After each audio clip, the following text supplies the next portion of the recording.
Good afternoon, everyone, and welcome again to this is our 9th webinar in the CARICOM Girls in ICT Partnership STEAM ICT series for 2023. I'm Jennifer Britton, and I'm the focal point for the CARICOM Girls in ICT Partnership in the CARICOM Secretariat. Digital technologies underpin all we do in today's world, and so we have to help prepare the next generation by raising awareness and promoting STEM careers. The partnership was endorsed by CARICOM ICT ministers in 2019 for this reason, amongst others, and has undertaken a number of initiatives, such as this one, to support the region's plan to make its citizens digitally literate. Other reasons for the webinar series and for promoting STEM, STEAM, and ICT careers include the fact that there are long-standing gender gaps in science, technology, engineering, and math. Women continue to be underrepresented in STEM-related fields across the world. In higher education, at the university level, the reality is that globally. And the reality is that women bring important knowledge, skill sets, and ideas to STEM careers. Education and training and hiring more women and other underrepresented groups in STEM can also lead to better scientific and financial outcomes. Other things which I'm sure your speakers will tell you today is that you get to live and work on the cutting edge. STEM professionals range from aerospace engineers all the way to food scientists, physicists, and chemists, as well as science and maths teachers, among many others. You can almost count on more job security in a STEM career these days. No job is 100% secure. However, because of the growing demand, professionals working in STEM fields are less likely to be unemployed than their non-STEM counterparts. For this and many reasons, I look forward, like I'm sure you do, to hearing from our 3 speakers today.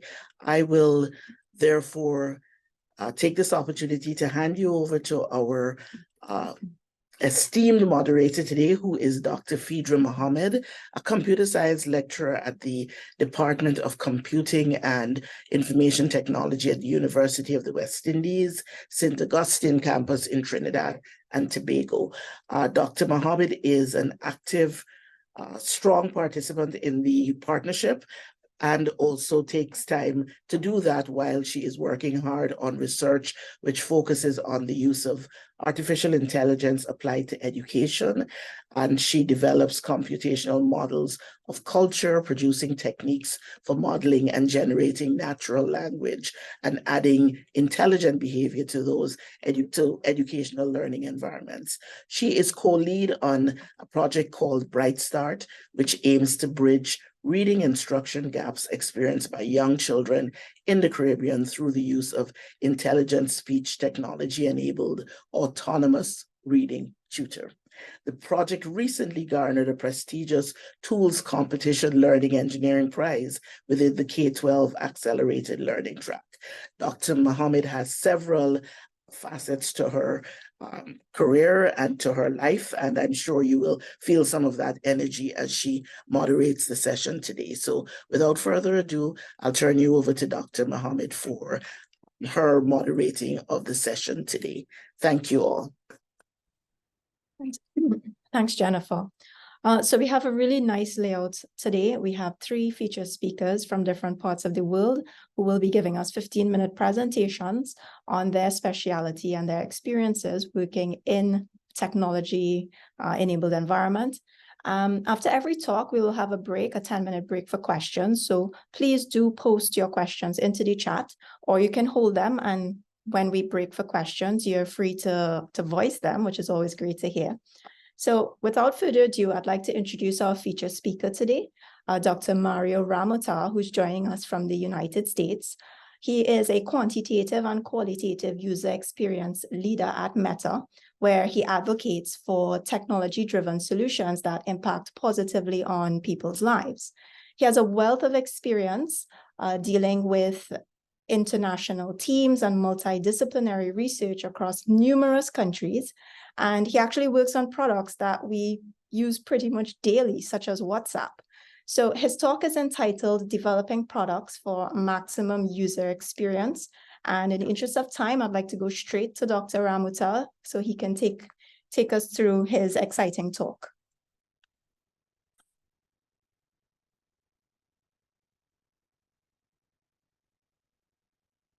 Hello, everyone. Hi, good morning, hearing you well. Hi, good morning. Yeah, so thank you so much for the intro. It's great to be here. Thank you for the invite.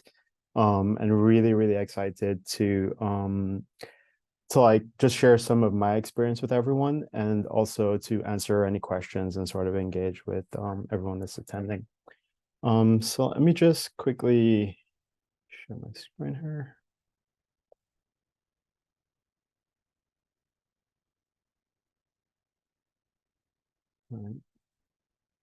Is that like visible for everyone?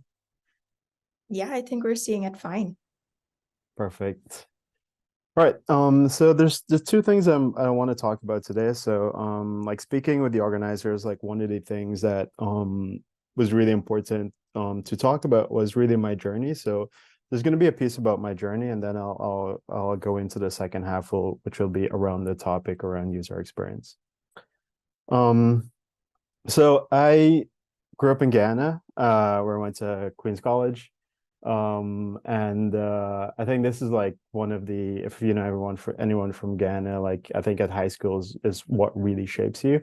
In high school, I didn't really like a lot about languages like English, Spanish, which is a big regret of mine now, especially like other languages. Struggled with math, but I really tried with it because I knew it was important. I was really good at sciences, but really didn't understand how it all connected together. But at some point after like fourth form, we started to do programming and information technology, but specifically we did a lot of programming. And back then it was like older languages. So we started out with like, what was that language called? Pascal and V and Basic. But I really, really loved that. And that made everything make sense to me, especially in math. I felt like after getting into programming, math made more sense, and I could like make more sense of putting things together and writing algorithms, even mathematical equations within code better than I could on paper. So that this sort of really brought a lot of things together for me. Then I moved on to the University of Ghana. At that time, I think after QC, like I really also wanted to like move on to probably study outside of Ghana, but I did stay at the University of Ghana, and this was a really good opportunity for me as well. I felt like I encountered like lots of really interesting mentors there. I'm not gonna name drop anyone, but it was a really sort of formative parts of my life as well. Here I did sort of finish the first 2 years. I finished the first 2 years in 1 year because based on like everything that I did in high school, and I really didn't just learn what was taught in school. Like with programming, I went out and I learned more. So I was ahead of most of the class at the University of Ghana when I joined. So I was able to sort of skip a lot of courses. And I did like teach a lot of coding as well in high school at that time. And that was also something that really got me to where I am today, because I really enjoy teaching. And that was one of the reasons that I kind of decided to do a PhD as well. I think the really important lesson that I learned here was in the final year project that I did, which was sort of a chat application, which makes sense because I kind of work on chat applications now. But it was one that was geared towards helping people with visual or hearing disabilities to communicate on chat. So this was the first time that I realized I could build something that actually positively impacted people. So not just something to help people get things done, but to actually have an impact on people's life, which really, really sort of excited me and really got me into this track of building products. Then I sort of worked after University of Ghana. I worked at Gaisuka. If you know, again, it's the sort of sugar industry, but specifically in the IT department here. And I think at that time in Ghana, this company had like one of the most advanced and developed sort of IT departments. We did a lot of like really cool things. Specifically, when I worked there, I sort of worked on sort of payroll systems, like writing them from scratch. So creating a custom ERP system, did a lot of inventory. And the products, like for me, I thought the products were great, but like not a lot of people use them. So this was like the first time I realized that you, not just because you can like write really great code means that people are going to use your product. So I realized that in order for me to build things that people love as much as I kind of like the code, I needed to understand people better and needed to understand how to build things that people use. So I went on to the business school. So I applied to lots of universities. I think after about 3 years of working at Gaisuka, got into a lot of them and got like full scholarships to 3 and ended up going to Warwick Business School. Here I sort of did MSc in innovation, and I graduated at the top of my class, and that opened a lot of doors for me. I think one of those doors that was also really important was getting an internship at Jaguar Land Rover, where I worked for about 6 months on a specific project, like combined sort of things like business analytics and design thinking. The key thing here for me, that the lesson that I learned here was design thinking, and that really helped me to understand like how to understand users' needs and experiment and iterate on the products that we build to make sure that they solve users' needs. And then this is kind of funny, but it is true. I was kind of tricked into doing a PhD. But I would say it shaped who I am today. So I initially, when I worked at Jaguar, they were like, "Oh, we really like the work that you're doing, and we really want you to like continue." And then my professor was like, "Oh, you know, if you're gonna work there, you can do a PhD at the same time with them." So I was like, "Cool, let me do it." And I think as soon as I started the PhD, then like Jaguar moved the entire team to India, and then I was not going to move to India, so then I ended up doing a PhD, but I didn't have a company to do it with. So that's why I said I was tricked into the PhD. But I did really enjoyed it. Did a lot of other than learning, I did a lot of teaching, undergrad and MBA. Attended lots of conferences. For me, like the things I really connected with during my PhD were behavioral economics, which is one of the key focuses of my PhD. And initially I wrote a bunch of papers along with like Barclays and some of the companies I worked on during the PhD, and did lots of work around algorithms and using credit card data to improve recommendation algorithms. But I didn't like academia, which for a number of reasons that I can get into if you have any questions about that. So I didn't continue there, and I started to apply to industry to work in a tech company, which is what I think that was my goal at that time. I think from my PhD, I would say don't do a PhD, but I'm not. I think I learned a lot from it, but it was one of those things that takes up a lot of time. And if you're going into academia, if you plan to go into academia, then you should do a PhD. If you really love teaching, you should do a PhD. I had specific reasons for not going into academia, but I would say it was also something that was really, really rewarding to me. But I think like one other lessons that I really learned here is that like coming from Ghana at that time, I kind of didn't apply to like all of the best universities. I applied to the ones I thought I could get into. Like Warwick was top 3 in the UK, but it still wasn't like Oxford or Cambridge. But doing a PhD, like I met a lot of people from like Oxford and Cambridge, and like coming out of that PhD, I realized that they're not necessarily smarter than me. It's just that I didn't think that I could get into this university. But at the end of the day, it's about your theorizing. It's about the unique perspective that you bring, and that sort of that is what really gets you into these universities. And you should kind of you shouldn't sort of limit yourself in where you apply or like where you think you sort of belong. Cool. Then after university, I applied to lots of different companies. The very first company I applied to was Google, and I did sort of get into it was like 9 rounds of interviews, got to the last round, didn't fill that last round. I applied to Amazon. They wanted me to move to Poland. I was like, nope. Then I joined this sort of Israeli travel startup company. And to me, this was a good decision. Even though it was a smaller company, it gave me a lot of scope in terms of the things that I did, because I was sort of in charge of building out that entire team around like UX. And I got the opportunity to work with companies like Google, Amazon, JP Morgan, Facebook, because this company was bought by a bigger company, and we did all the sort of business travel for these bigger companies. It was really long hours, but I mentioned like having the opportunity to grow that UX team, and I had the opportunity to work on like multiple different kinds of products, so mobile, desktop, even like contact center stuff. So it was really, really rewarding, even though it was a smaller company. So like that lesson here was starting small for me in tech is unconventional, but for me it was extremely rewarding. And I sort of really and I think it's extremely rewarding when you embrace that challenge.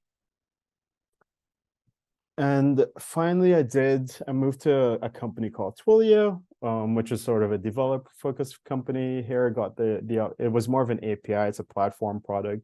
So it's like any other companies like Lyft, Uber, any sort of companies that have a communication layer between it. So if you take an Uber and you message that Uber or you call that Uber, the underlying technology is Twilio. So there got to work on a lot of developer-focused products, which made sense to me, coming from a developer background. Then I worked at Wipro, which is an Indian tech consultancy company, and spent a lot of time working in finance, not necessarily fintech, but it was like a weird time where big financial companies were trying to become fintechs. So did a lot of work around like their banking apps, online banking apps, mobile banking apps. Cool. And what I do now, just doing a time check. So I'm the user experience lead at WhatsApp, and specifically work for WhatsApp Business. And this is a question I get a lot where people ask like how WhatsApp makes money. And this is how WhatsApp makes money. So there's an entirely different part of the organization called WhatsApp Business. So not necessarily the consumer side, which is the app you use every day, but there's an entire ecosystem of businesses on WhatsApp as well, small and large businesses. And that's really how we generate money as an organization. And so all the experiences for small and large businesses are things that I've worked on. And then most specifically, I work with lots of the product engineering teams to define the vision for the different products that we build. So what the things that we'll build in like the next 5 years, and sort of help to decide the priority of how we're going to build those things. Another thing that I do, I'm sort of the guardian of the user experience, so ensuring that everything that we build is aligned with the principles of the product, which is simplicity, ease, and reliability. So some of the things I've worked on, so I've worked on the business app, which is one, I guess, a lot of users use this. We have about 200 million users on this. And this is something we built from the ground up. We saw this sort of natural behavior of people using WhatsApp to sell or buy things. And we were like, oh, why don't we create a different app that is just around people selling and buying things and connecting business owners with consumers. We built it, we kind of like left it. We didn't work on it for like 2 years, and then we looked around and it had 200 million users, and we're like, oh, we need to like continue working on this. Another thing I'm working on right now, which is something we launched last week, is something called Flows, which gives businesses the ability to create mini apps within WhatsApp. So you can say you wanted to create a banking app rather than actually building your own banking app. You can build this sort of banking user interface within WhatsApp. A user can find your bank and do simple transactions like they were using your app, but without having to download your app. And then other things I've worked in are shopping specifically. So you can sort of, in countries like India, Brazil, you connect with like bigger supermarkets and you can buy your groceries on WhatsApp. And these are the, there's a bunch of other things, but these are the more sort of significant and bigger ones that I've worked on. And now I spent like another 3 minutes just going through like what optimizing the experience is, optimizing user experience is. And this is what I do on a sort of daily basis. I think the key here is that from a business perspective, like a successful product is something that delivers value. And when a business thinks about what value is, it's like the question that they ask is if this product will make people pay more. And when I say pay, it's an uplifted commas because it's not just about being able to like exchanging money. It's also about spending more of your time and even like choosing to download this app over another app. So being able to exchange something that you value for something that you find more valuable. And that's where sort of real value is sort of is created. And that's the concept of value exchange. So when you exchange something that is valuable for you for something that is of higher value, that's where you get real value. And that thing of higher value from a business perspective, they're hoping it's their product. And for a product, like in order to like create real value, you need to have a differentiated user experience. It needs to be completely different from other things in your industry. And so like what is a differentiated user experience? And this, I like to put this on this scale. So any kind of user experience that you have, you can measure it on this scale from extremely frustrating to extremely delightful. And the way I think about this is that in this scale, there's this neutral point in the middle where your product isn't frustrating or delightful, it's just like neutral.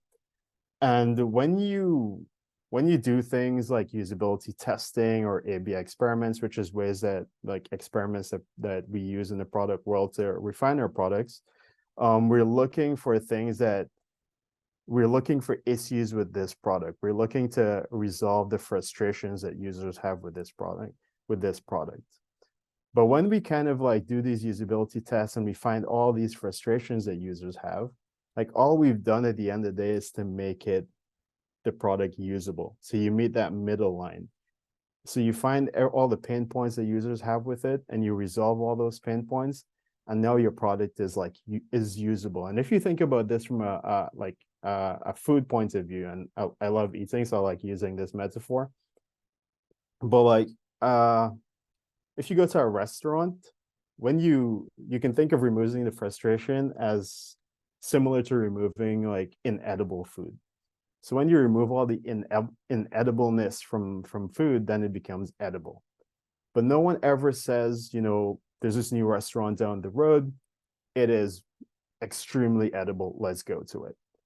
So this middle line is great, but that's not where you want to be, because at the end of the day, where value is really created, I'm going back instead of forward, is at the top here. When you make your product delightful, when you create delight for users, when a user says that this product is not just something that is easy to use, but this product is something that I'm willing to pay for.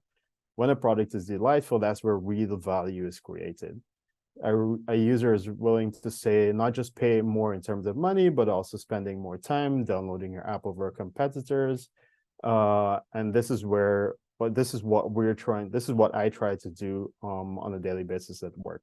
So not just making our products usable, but also finding that area of delight that makes the product valuable, particularly more valuable than competitors.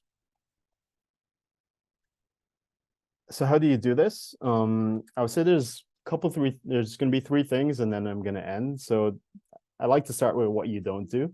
So you don't measure the exact same things that other products measure. So businesses work really hard to be unique. You have a unique vision, you have a unique mission, you have like competitive product that is different from everyone else.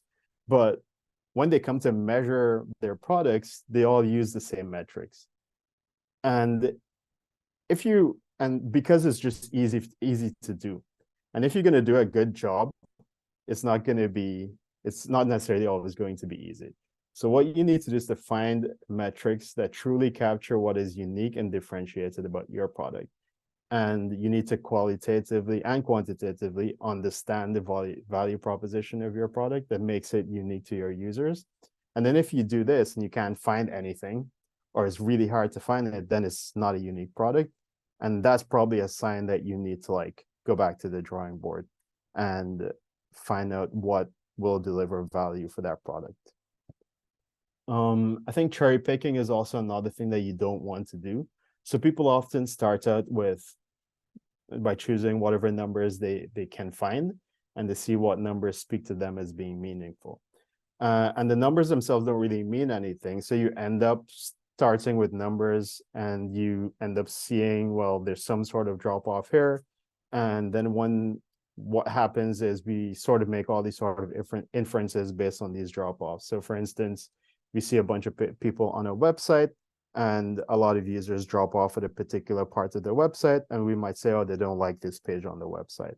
When in fact, it might be some other reason, some completely other reason.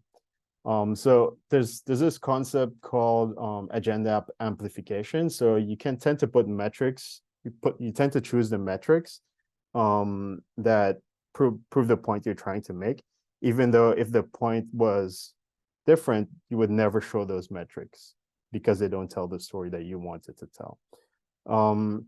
It's kind of like this economist, I think it was C.R. Horde, that said, like, if you torture data long enough, it will eventually confess to anything you want it to do. And that's the mentality of cherry picking and torturing the data, that to get you where you want to tell the story that you want, that really gets product businesses in trouble. But this isn't the direction you want to go. The best way for us to actually get metrics that are going to tell the stories, to focus on the metrics that talk to the outcomes that you want to see. And the way you start doing that is by trying to understand qualitatively what your users need and how you can deliver value for them, and then quantitatively measure that and to measure that to see how important it is and how much of a priority it is. I think the final thing here is that you do is to understand what value your product or feature gives to the users. And the things that you really need to do that is to understand the outcome that you want to deliver. And one of the question that you need to ask is, like, if you do a really good job of this product, how is it going to improve the lives of the users? And once you center everything that you do, all your metrics, all the features that you build, and you put it through that lens of how is this improving the lives of our users, that is where you start to like find features that are valuable, and that's where you start to like make products that are delightful. And there's a whole lot of framework that I could share with you, but this is the end of my presentation for today. Thank you so much. Thank you very much, Mario, on time in terms of the amount of allotment that we have. So I popped a few questions into the chat. Feel free to answer those. We will swing back to Mario at the end in order to get your questions to him. But again, in the interest of time, I'd just like to go straight to our second speaker, Miss Christine London, who's joining us from Guyana. So she's going to speak on careers in tech, and her background is from an educational perspective, where she has spent a fair amount of time as a teacher, as well as an education diagnostician. Ms. London is currently a national project coordinator at the National Center for Educational Resource Development within the Ministry of Education in Guyana, where she focuses on teacher training. So to keep things short and move straight on to Ms. London, please go ahead and take it away.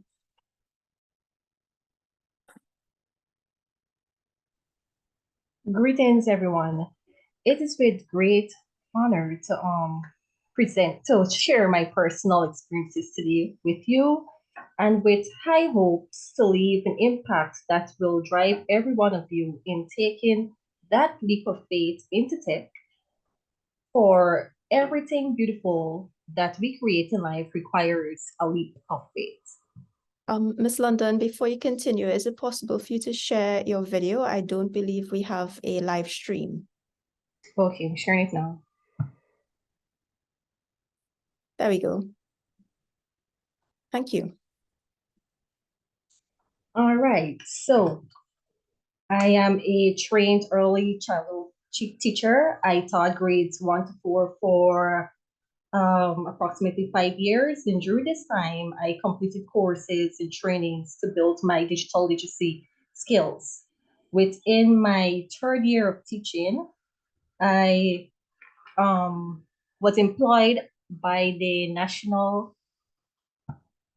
Center for Educational Resources Development, which we will call NSERD here. This organization serves as the training branch of the Ministry of Education. At NSERD, I began my journey as a project assistant. Within a year, I was promoted to National Project Coordinator, and I was recently appointed as head of the Innovative Technology Unit. I believe it was in October. So now I am tasked with a lot more. So I'm currently in the process of creating frameworks, policies, curriculums, planning and execution of training sessions for numerous projects, which would include projects on various learning platforms, robotics, and so on.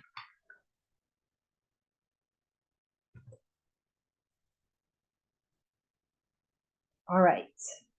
So I have an unquenchable passion for technology and being within the capacity whereas I am able to drive the effective use of technology within schools, whether it be within mainstream classes or special need classes. I'm doing everything within me to equip teachers, learners, and parents with the knowledge and skills needed to efficiently integrate technology into their teaching learning experience, so that we can better cater for all learners, taking into consideration that everyone learns differently, of course. And to date, we are in an era where the evolution of technology creates so much opportunities. For technology is a great groveling engine of change. So here, I would just like to dive right into um, my journey. Where I currently am, it was not easy for me to get here as a woman in tech. I have faced a few harsh realities that I would like to share with you. And one of my biggest challenge has been walking into meetings with outside agencies and being the only woman in the room. In every meeting, I found myself kind of fighting to prove my competency. And I must say that it is a horrible feeling. However, my strong personality doesn't allow that feeling to linger for much. I have left every room feeling heard and valued and trust that one day this feeling passes. And then moving on to being subjected to inappropriate comments and behaviors.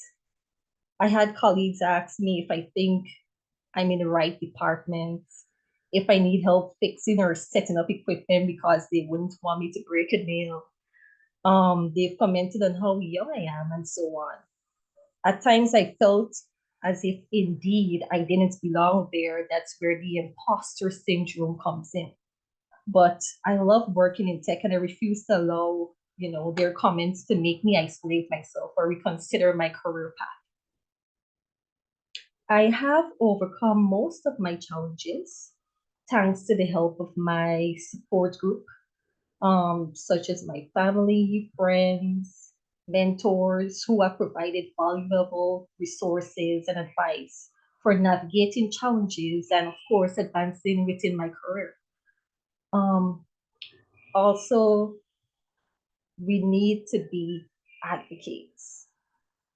In order to overcome challenges within this field, we need to speak up for ourselves, set clear boundaries, and stand firm on them. And find allies who can support you or, make you feel more empowered and less isolated.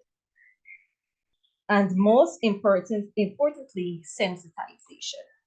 Educate yourself and others on gender biases and discrimination in an effort to raise awareness and create a more inclusive workplace culture. There are 4 tips that drive me daily that I would just like to share with you all as a bit of advice. Never stop learning. Always look into courses and training that you can do to improve and widen your skills. Always ask for feedback and take criticism as a positive. Take criticism as more of an opportunity than an insult, of course. Criticism provides you with an idea of how you can improve or better yourself. So use any criticism constructively and learn to improve on your weaknesses. And of course, allow your strengths to continue to woo the crowd. Network, network, network. Build relationships beyond within the company you work for. Attend industry events, sell yourself and what you do. Just beyond the horizon of the so-called impossible is infinite possibility. Do not burn out.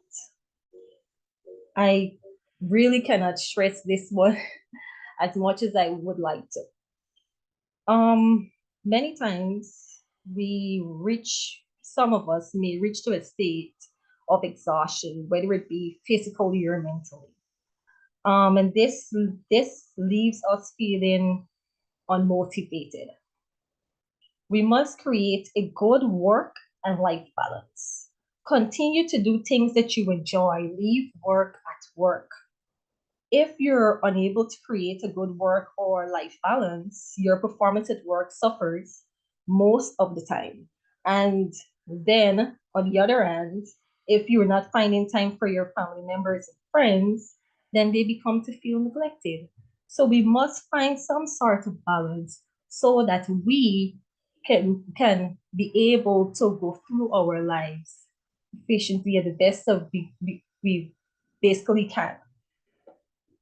So many people experience burnout without even knowing. And I would just like to share some common signs of this. So if you're always feeling a bit exhausted, if you have trouble sleeping, short-tempered, somebody tell you something that probably it wasn't even intended to provoke you, but you lashed out. No time for non-work related things. So just talked about the balance, having that balance. Depression and feeling like you're drowning in work and dreading having to actually go into work. Those are all signs, common signs that you're experiencing a burnout.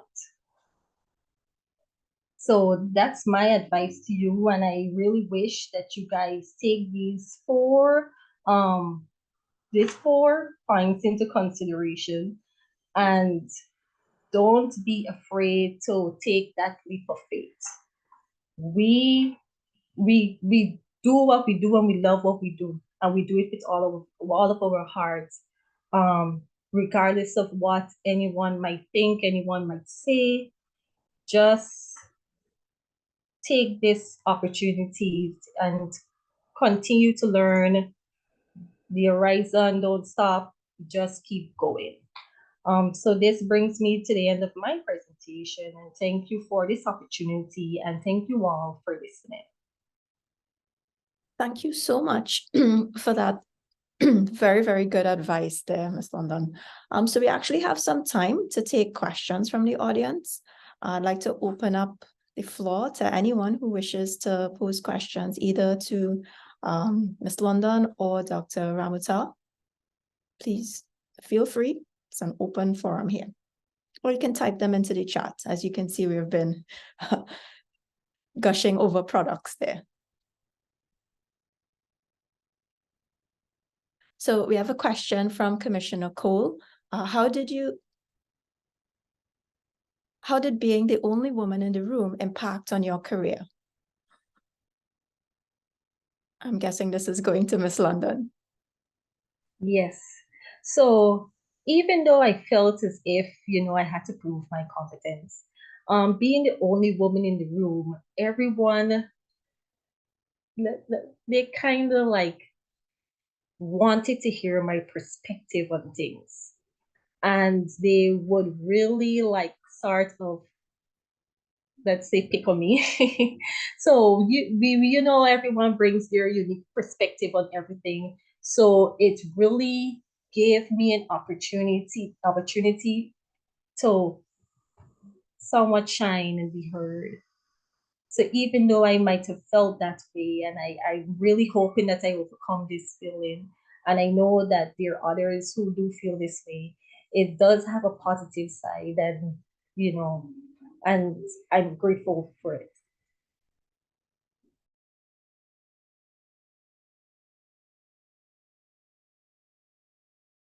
Thank you very much for that. That's an excellent answer.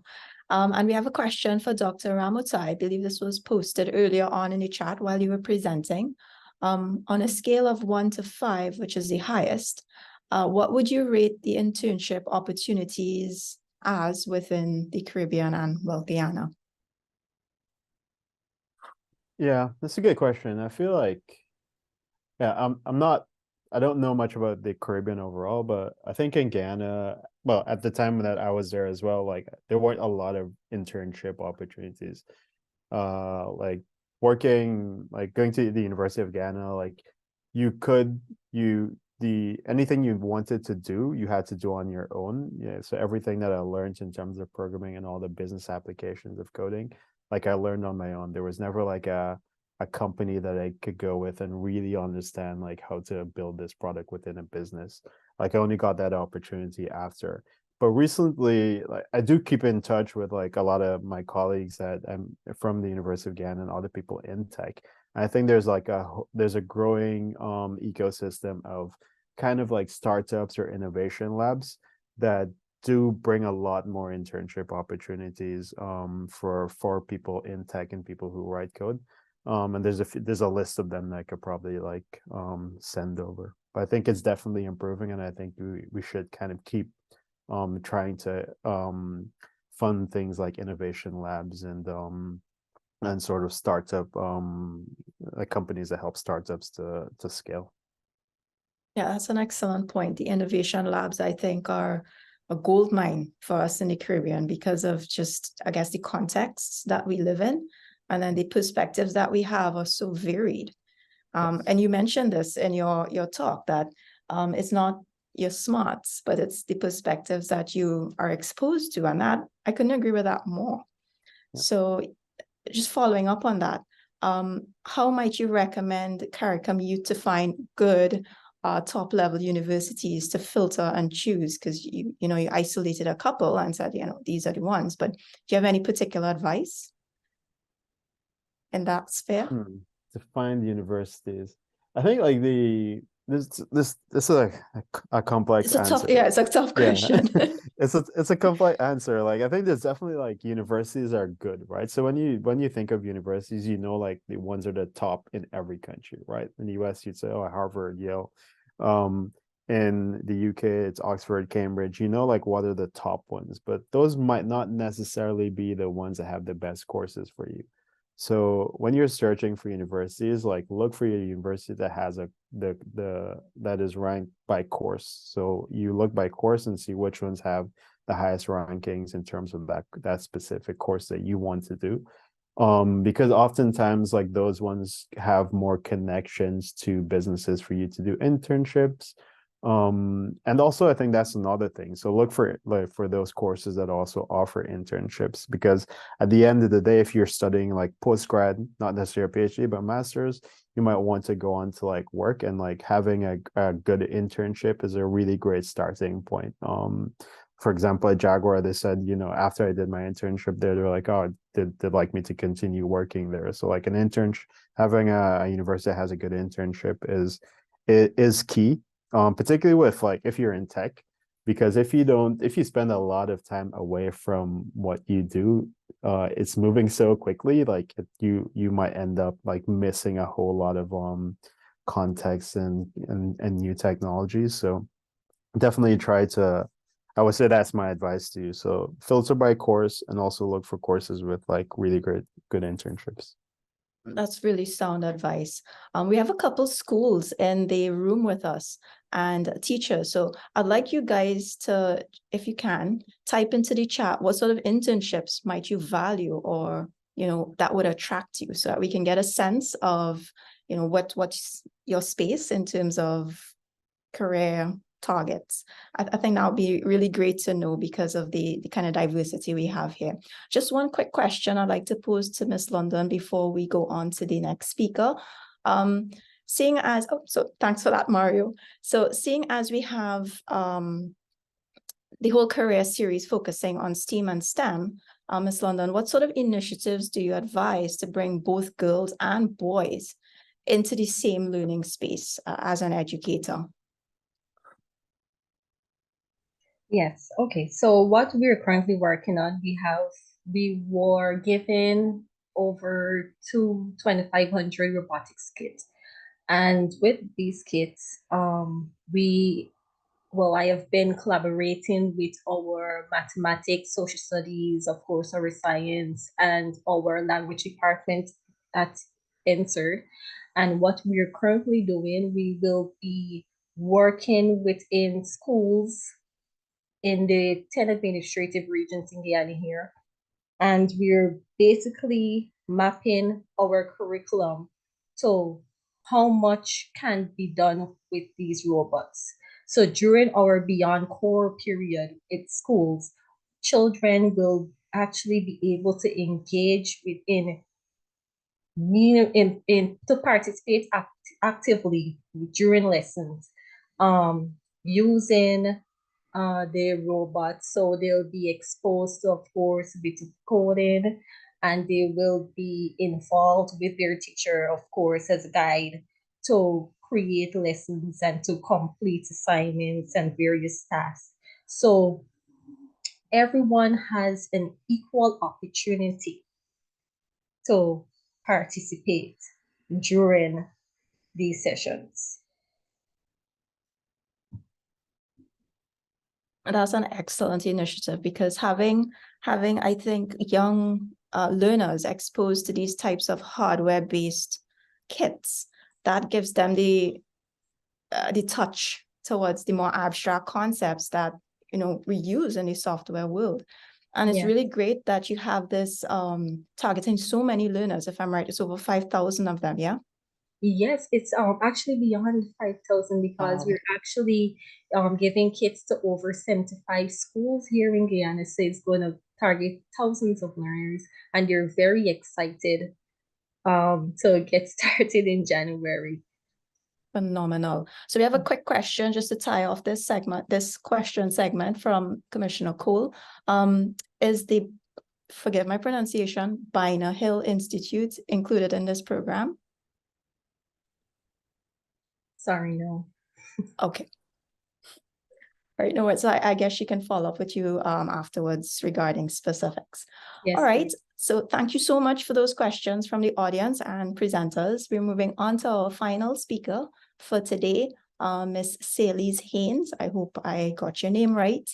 That's perfectly right. So thank you. Awesome. So Sally's is a serial entrepreneur, a corporate and commercial attorney at law coming to us from Trinidad, where I am from.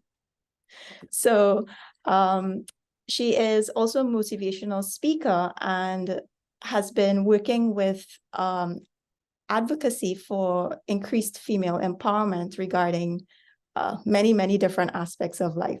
So I'm going to let her go straight into her presentation and then we can swing back for questions afterwards. Welcome. Thank you very much. I'm grateful for being able to share the stage with my esteemed panel members and yourself, Petra. And I hope I'm pronouncing your name correctly. Spot on. Okay, nice. So we're working this today. So as was mentioned, I am an attorney at law. I am the head of chambers at Titan Chambers, which I founded in 2018. And I will share my screen so that I can go into my presentation. Okay. Yeah, So good this to go. is probably going to be my first presentation that I've ever done with no disclaimer. You know, usually lawyers, we have to lawyer and we have to say that you can't rely on anything that we say. But for this presentation, yes, you can rely on everything that I say. It's very much fact-based, and it's a brief synopsis of what I'd like to share with you. So I did a brief presentation talking about myself and my journey and the work that I do, particularly in fintech, as well as a project that I'm working on that is law tech based. And I'm going to close off with a couple of career tips. And Mario, I'm so excited that you shared that story with us about your accidental PhD, because my segue into tech is very much accidental. So I wasn't planning to tell this story, but because you brought it up, I had to. So I started with the legal product that I wanted to develop, actually. And I was kind of courting a company that does tech work here in Trinidad and Tobago, and I had attended a couple of their events, etc. So I had a meeting planned with them, and I carried along my CV, a profile of the work that I do, and they said, okay, great, can you present to our board of directors? And I was like, okay, sure. So I did that, and of course, my goal was to leave there with a partnership in hand because I wanted to develop my product. What I left with was a job, essentially. So that was the start. And the thing is, we still haven't, because we went a different path, and there was a lot of work that I had to do within their entity. We still haven't reached to that point where we are developing the product that I want to do, but it is high on the list and agenda for me for 2024. So I want to get back to that. Basically, outside of that, I work with a lot of medium and small entrepreneurs throughout the world, and especially in the Caribbean. I like to say that my focus is on building better businesses, because I feel like here in the Caribbean, we have an extremely talented pool of persons. Our people go out onto a world stage and excel. I have persons who I've gone to school with who work for NASA, who are going out on spaceships and seeing the world from perspectives that, you know, normal persons like myself may never see. But that talent somehow only gets to bloom and blossom when they leave, which is not where we want to be. So I like to take my clients through a journey of figuring out how they can be the best version of themselves as business owners, and keep within a scheme that they have compliant businesses, that they have businesses that are strong, that have foundations that can set them up to excel, etc. Aside from that, I do like being quite creative. And so sometimes that causes a little bit of friction because, you know, legal and creative, they don't usually reside in the same house. And especially for my creative entrepreneur community, sometimes it's a little bit, there's a little bit of tension and friction there, because I might say something and that's the legal side of me, but the creative side of me, like, understands exactly where they're coming from, and I want to support them, but the lawyer says not right now. So even as I shared the accidental tech employee / consultant story, really and truly tech became important for me and in my legal journey in COVID, because that really enabled me to understand where I wanted to be. And the reality was that I wanted to be working anywhere in the world. I very much have a desire to be a digital nomad, and I had a taste for that first in COVID. So as an example, and if you go on my Instagram page sometime from last year, you'd see last year I had board meetings and I was sitting down by a riverbank. And that's the kind of lifestyle that I desired to achieve. And so tech became such an important part of that, because then, as I said, in COVID, we realized we can do things differently. You don't have to sit down in the same conference room and have endless meetings, have shared spaces that mean that everybody has to be in the same place at the same time. And so while I had that, as I keep saying, accidental segue into tech and fintech, it's become a much more important part of what I do simply because of what it helps me to achieve. So I spend a lot of time traveling, and I'm still able to run my office, my business, and clients, businesses, because I do a lot of consultancy work when I'm in St. Kitts at the beach, you know? So the world really is your oyster. And I'm so glad that I know there are a lot of younger persons on the call. So I'm so glad that this is the version of the world that you get to experience, because you guys are going to teach us a lot more about solving our problems. Right. So this is the boring part. In my work in fintech, it involves a lot of talking to regulators. And this is the part that the creatives don't understand. Very, very often, as I said, there's friction because as a creative person, you think you have the greatest solution to a problem ever. And then somebody's going to come along and tell you, well, you know what, the law doesn't provide for this. Or worse yet, the law actually says, no, you can't do what you are trying to do. So there has to be a lot of filtering, and that's where my emotional intelligence has to come in between different, for larger entities, for larger companies, different departments within those companies, but also too between the regulators that regulate their business practices and the companies. And that's where I step in and try to smooth things over as much as I can. And what's important to note as well is that with burgeoning industries, and the regulators that I work with now recognize this and they say it. Many times the market and the industries have to teach them how to regulate them. And I think that's been such a crazy shift. I wouldn't have seen that happening like 10 years ago, 15 years ago. But now they come to you and they say, we need you to explain to us what you're doing and how you're doing it so that we can understand and put a framework into place. And that's not how traditionally laws would have developed. So it is a very interesting space to be in right at this time. I also develop policies and programs within entities. As I mentioned, sometimes there's bridging internal gaps within the organization and then bridging gaps between the organization and regulators or stakeholders, etc. So there's a lot of reading to be done. There's a lot of understanding in a big picture context where the organization sits. I included some pictures from events that I've attended recently. There's a lot of opportunities, and I know we were talking about this earlier, and this as a career development session, what I would like persons to take away is that the opportunities really are out there, but you have to have your ears to the ground. If there's something that you want to do in particular, especially if you have a niche, you have to find persons who are doing the things that you do and kind of follow them around, not literally, not physically, but in the digital spaces that they're at. If they are attending conferences, if they are going to workshops, take notes of those things and figure out how you can be a part of those types of activities. Right. So as I mentioned, I also started up a law tech project, which has not yet launched, but it is something that I'm very interested in because it's the first virtual legal platform that would connect persons that need legal services within the Caribbean, that would connect persons who are in need of legal services on a fully digital basis. And why that was important for me was as part of my journey, as I mentioned, I started up my business 5 years ago in 2018.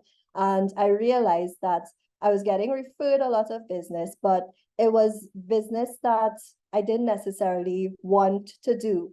And I'm not sure if many of you would know, but in Trinidad and Tobago, certainly, lawyers are not allowed to advertise their services. So it wasn't like I could come out and put out an ad and say, well, I want to do commercial law.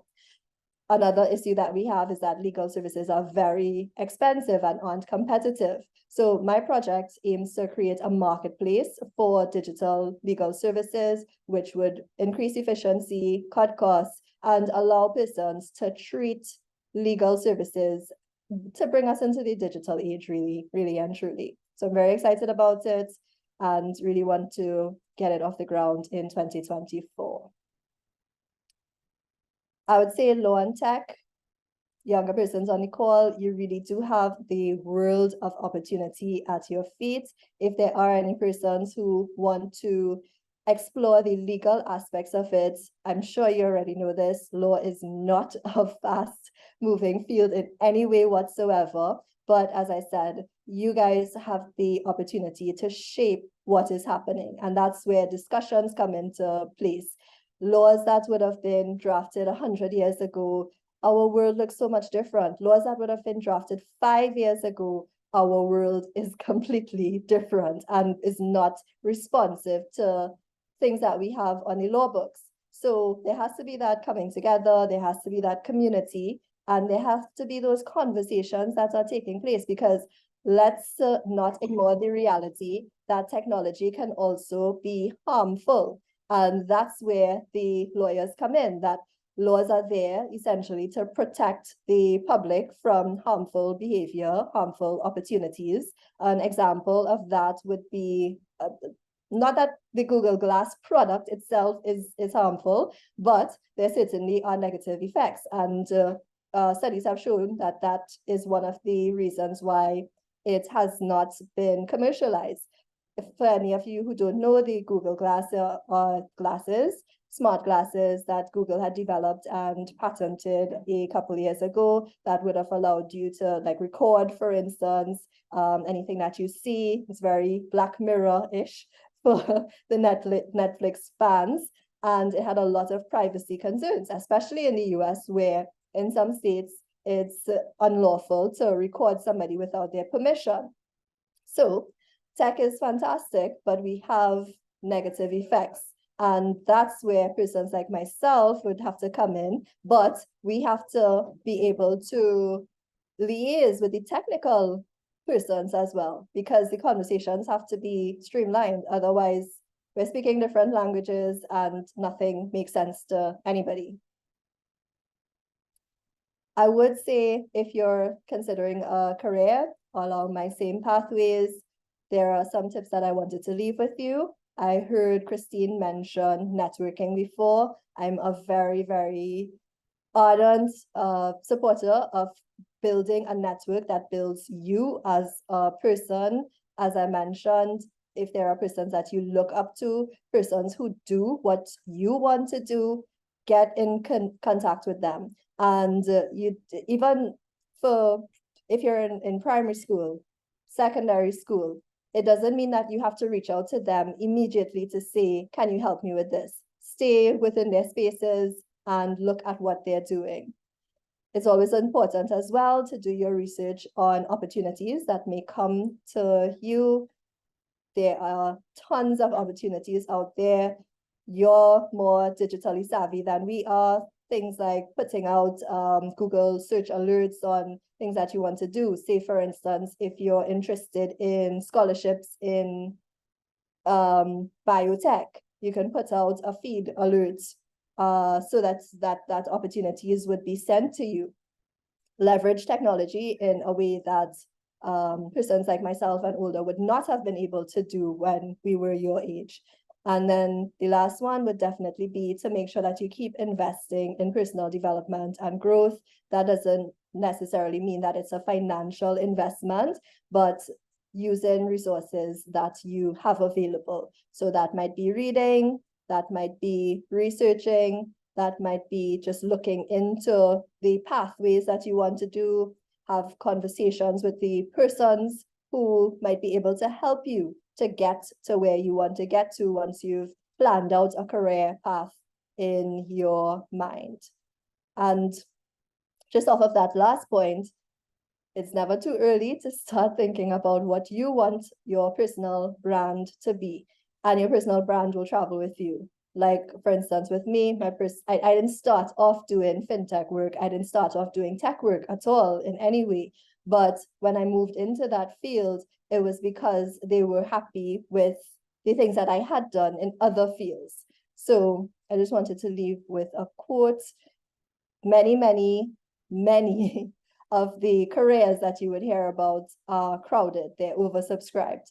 But if you build a brand around yourself and you know what you're about, you invest, you talk to the right persons, you build the right network, that's going to go a very long way into getting you where you want to go. And my very, very last point that I would like to close off with is just stay around persons who tell you that you can do the things that you want to do. In the digital space, in the tech space, it is not only crowded, but the closer that you get to cutting edge innovation, people are going to think that you're absolutely crazy. They're going to wonder what you're talking about, what you're trying to do, especially if you can't explain it to them, especially if it's very, very technical and convoluted. So you need to be around persons who will tell you, yes, I get where you're going. Once it makes sense, of course. I get where you're going. I'm here to support you, and you can do it. You can pull through. So I'd like to close off there, and I hope that I've kept within time, and I'm looking forward to continuing to engage with you. Well within time. So we have two questions for you, actually. They're in the chat, but I'll just read them out for you. This is actually from Mario. Are there any policy conversations going on in and around the Caribbean about the safe use and implications of generative AI? Yes, there certainly are. So one of my colleagues in Chambers, his name is Brian Sanyamondo. He's actually doing his PhD, and that's one of the topics that he is looking at in terms of the use of AI in law. Many persons would have seen developments that include the use of AI in legal drafting, for instance, and there are opinions and perspectives that are being forwarded as to whether those are being filtered to policymakers. My personal view, because I haven't seen or heard anything around it, so my personal view is that there isn't on that level. I certainly haven't seen any white papers, for instance, around that, but certainly the conversations are being had, perhaps not on a governmental basis, but it will eventually filter. Okay, thanks for that. And Jennifer put a question into the chat that I actually have a similar question for you, Celis. You're managing a hybrid career, and there's a legal side of things, and then there's a tech side of things. Tech moves really fast, and legal does not move fast. Let's just say that. How do you manage that demand for upskill while still, having the foundations from a legal perspective? So I would love to say that I had that all figured out, but the reality is that I do not. It is on a day-to-day basis most times. And so for instance, one of the things that I do is ensure that I always keep reading. I make sure that I know what the most recent development. I don't like to be caught off guard. So I like to know that I am aware of the most recent developments, especially where there are regulatory ones, and really just invest in time into knowing the space, learning the space. And just as you mentioned, it is a very, very, tech is quick. It's a very, very fast developing world.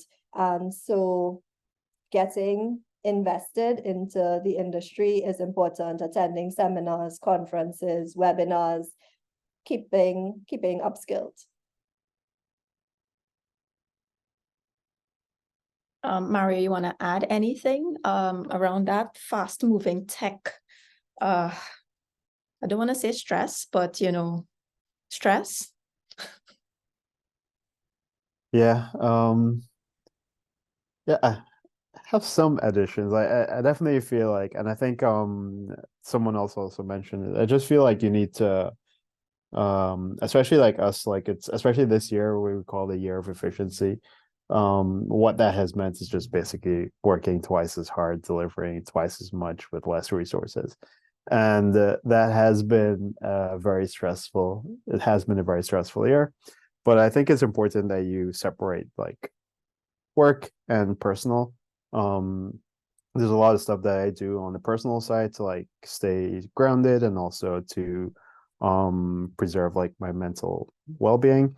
So it might be going to the gym, it might be swimming, but there's also like a whole other side of, you know, doing things that I'm also doing other things I also love, such as robotics. I'm really into like Raspberry Pi, so I do that at home and I build all these kind of like cool things at home. And that kind of gives me energy to like then come back to work and, you know, work in the year of efficiency. So important. I'd like to bring Christine in here. We have all been taught by teachers, and you have this unique perspective to observe as a teacher trainer. Can you just summarize quickly what might be some qualities of the most successful teachers that you have encountered that would be of benefit if somebody wants to get into teaching? Because every one of us, I think, touched teaching in some way. Oh, my apologies. She isn't online at the moment. I believe she may have had to step off because of her schedule. All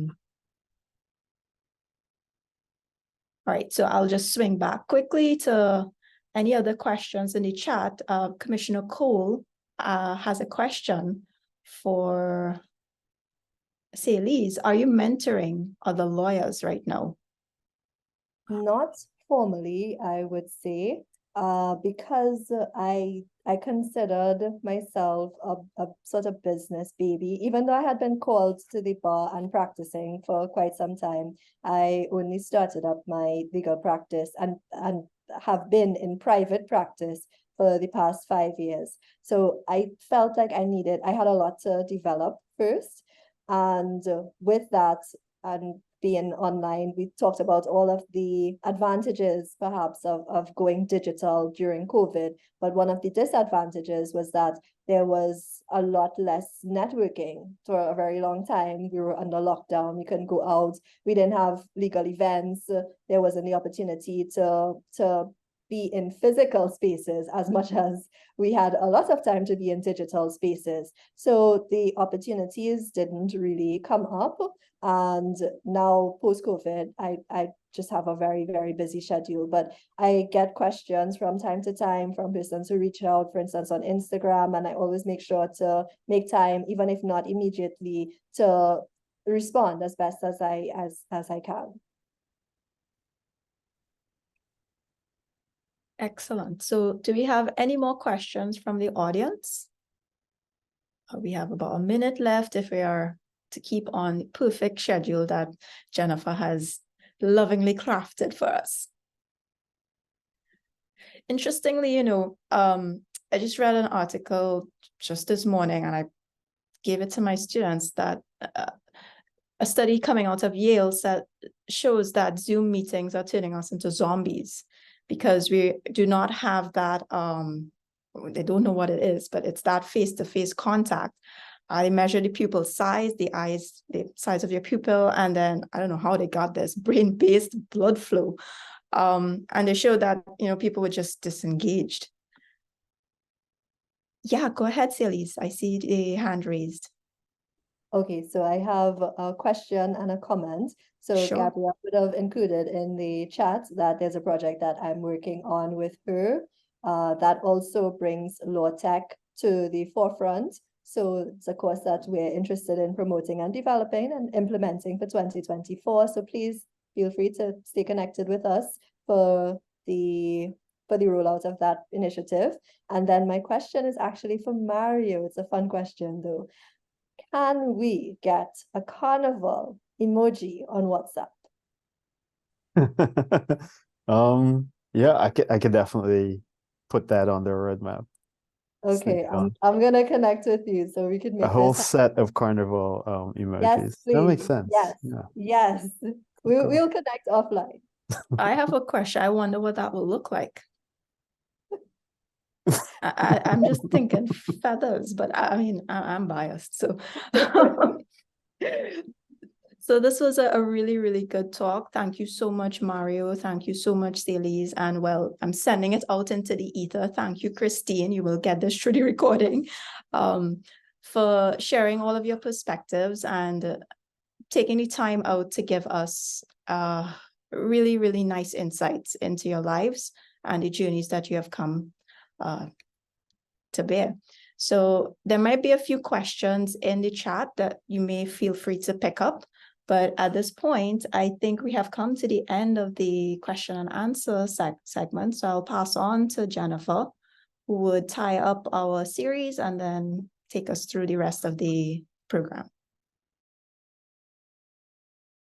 Thank you, Phaedra. Thank you, presenters. I think all good things must come to an end. And each Friday, as we join in this room to have the webinar, it has been better and better and better. I cannot say enough thanks to, let's go ladies first. Mario, if you don't mind, Celise Haynes, Christine London, and Mario Ramatar. I have lots of questions, but I didn't want to take up all the space. So it means that we will have to encounter each other in some other way at some other time. I thank you for taking the time. I know it's not easy, and presenting and doing fantastic slides and thinking it through to make it age appropriate. So we thank you sincerely on behalf of the Secretariat and the CARICOM Girls in ICT Partnership.